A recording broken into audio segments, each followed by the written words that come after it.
Gus Baha atau pemilik nama lengkap KH Ahmad Bahaudin Nur Salim kini menjadi idola masyarakat dan ceramahnya menjadi buruan para netizen terutama di YouTube. Gus Baha adalah santri kesayangan almarhum ulama karismatik, Syaihina KH Maimoen Zubair atau Mbah Mun pengasuh Ponpes Al-Anwar Sarang Rembang. Profil dan biodata Gus Baha juga menjadi perburuan masyarakat yang ingin mengenal lebih lengkap sosok ulama ini. Maka pantas saja saat ibunda Gus Baha yakni Haji Yuchanids Nur Salim meninggal dunia pada Rabu, 15 April 2020, ribuan bahkan jutaan netizen menyampaikan duka cita mendalam. Ibunda Gus Baha wafat dalam usia 73 tahun dan sempat dirawat di RSUD Dr. Soetrasno Rembang karena sakit. Lalu siapa sebenarnya sosok Gus Baha, ulama hafal Al-Quran 30 juz yang kini menjadi primadona di YouTube? KH Ahmad Bahaudin Nur Salim atau lebih dikenal dengan Gus Baha adalah salah satu ulama Nahdlatul Ulama, NU, yang berasal dari Narukan, Kragan, Rembang, Jawa Tengah, Jateng. Gus Baha dikenal sebagai salah satu ulama ahli tafsir yang memiliki pengetahuan mendalam tentang Al-Quran. Gus Baha yang ahli tafsir, Dewan Ahli Tafsir Nasional yang berlatar belakang non-formal, dan ahli tafsir yang mondoknya hanya di Nusantara. Pada sebuah kesempatan Profesor Quraisy Shihab berkata, sulit ditemukan orang yang sangat memahami dan hafal detail-detail Al-Quran hingga detail-detail fikih yang tersirat dalam ayat-ayat Al-Quran seperti Pak Baha. Gus Baha adalah putra seorang ulama ahli Quran, KH Nur Salim Al-Hafiz dari Narukan, Kragan, Rembang, Jawa Tengah, sebuah desa di pesisir utara Pulau Jawa. Nur Salim adalah murid dari KH Arwani Al-Hafiz Kudus dan KH Abdullah Salam Al-Hafiz Pati. Dari silsilah keluarga ayah, dari buyut hingga generasi keempat kini merupakan ulama-ulama ahli Quran yang andal. Sedangkan silsilah keluarga dari garis ibu, Gus Baha merupakan silsilah keluarga besar ulama Lasem, Bani Mbah Abdurrahman Basyaiban atau Mbah Sambu Lasem yang pesareannya ada di area Masjid Jami Lasem, sekitar setengah jam perjalanan dari pusat kota Rembang. KH Ahmad Bahaudin Nur Salim atau yang akrab disapa Gus Baha, pada sebuah kesempatan Profesor Quraisy Shihab berkata, sulit ditemukan orang yang sangat memahami dan hafal detail-detail Al-Quran hingga detail-detail fikih yang tersirat dalam ayat-ayat Al-Quran seperti Pak Baha. Gus Baha adalah putra seorang ulama ahli Quran, KH Nur Salim Al-Hafiz dari Narukan, Kragan, Rembang, Jawa Tengah, sebuah desa di pesisir utara Pulau Jawa. Nur Salim adalah murid dari KH Arwani Al-Hafiz Kudus dan KH Abdullah Salam Al-Hafiz Pati. Dari silsilah keluarga ayah, dari buyut hingga generasi keempat kini merupakan ulama-ulama ahli Quran yang andal.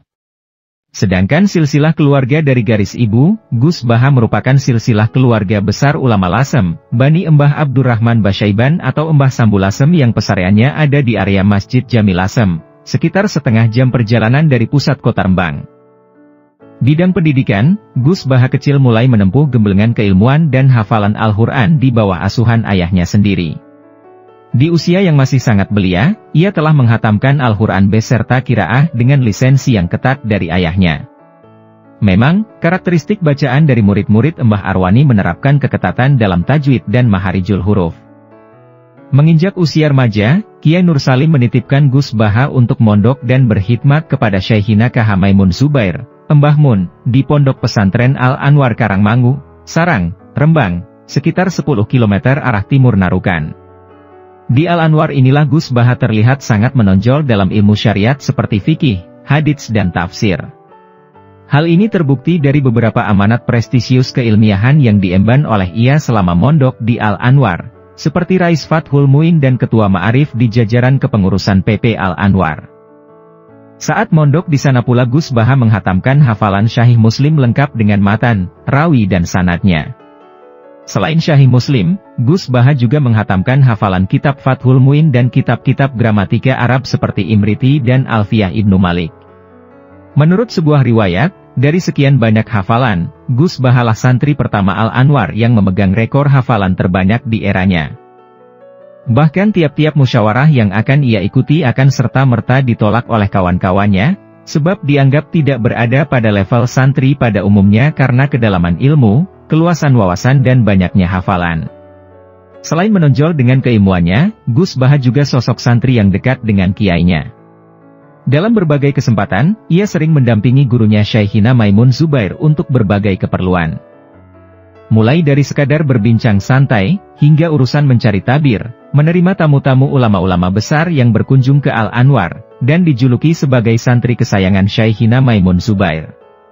Pada suatu ketika Gus Baha dipanggil untuk mencarikan tabir tentang suatu persoalan oleh Syaikhina, karena saking cepatnya tabir itu ditemukan tanpa membuka dahulu referensi kitab yang dimaksud, hingga Syaikhina pun terharu, "Iyoha, koe pancen cerdas tenan." "Iya ha, kamu memang benar-benar cerdas." Selain itu Gus Baha juga kerap dijadikan contoh teladan oleh Syaikhina saat memberikan mawaizah di berbagai kesempatan tentang profil santri ideal. "Santri tenan iku yokoyo Baha iku, santri yang sebenarnya itu ya seperti Baha itu," kurang lebih seperti itulah ucapan Syaikhina yang riwayatnya sampai ke penulis Mahat Ali Jakarta. Dalam riwayat pendidikan, semenjak kecil hingga mengasuh pesantren warisan ayahnya sekarang, Gus Baha hanya mengenyam pendidikan dari 2 pesantren, yakni pesantren ayahnya sendiri di Desa Narukan dan PP Al-Anwar Karangmangu. Ketika sang ayah menawarkan kepadanya untuk mondok di Rusyaifah atau Yaman, Gus Baha lebih memilih untuk tetap di Indonesia. Ia berkhidmat kepada alma mater, Madrasah Ghazaliyah Syafiyah PP Al-Anwar dan pesantrennya sendiri LP3IA. Kepribadian setelah menyelesaikan pengembaraan ilmiahnya di Sarang, Gus Baha menikah dengan seorang neng pilihan pamannya dari keluarga pondok pesantren Sidogiri, Pasuruan, Jawa Timur. Ada cerita menarik sehubungan dengan pernikahan Gus Baha.